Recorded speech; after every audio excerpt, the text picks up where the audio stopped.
শুরুতেই প্রবাসের খবর।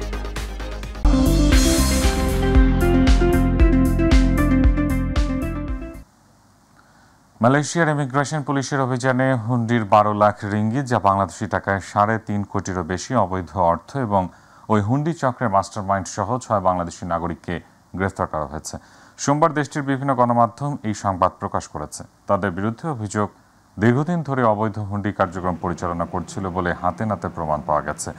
তবে ইমিগ্রেশন পুলিশ তাৎক্ষণিকভাবে গ্রেফতারকৃতদের নাম ও পরিচয় প্রকাশ করেনি। আটক 6 বাংলাদেশের মধ্যে একজনের ওয়ার্ক পারমিট থাকলেও বাকি 5 জনের কোনো বৈধ পারমিট ছিল না।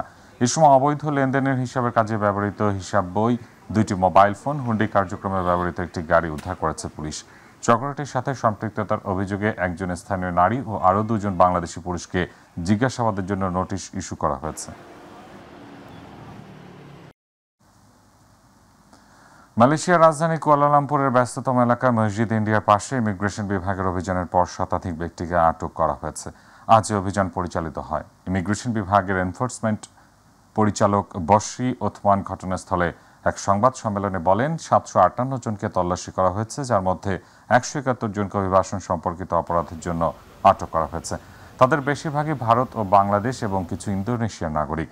তিনি উল্লেখ করেন, তারা বিভিন্ন ব্যবসা প্রতিষ্ঠানে কর্মরত থাকলেও কর্মকর্তা তল্লাশি করতে এলে কেউ কেউ গ্রাহক হওয়ার ভ্যান করার চেষ্টা করেছিল। সংগৃহীত তথ্য এবং অভিযোগের ভিত্তিতে এই অভিযান চালানো হয়েছে বলে জানান ইমিগ্রেশন বিভাগের এনফোর্সমেন্ট বিভাগের পরিচালক বশরি ওথমান।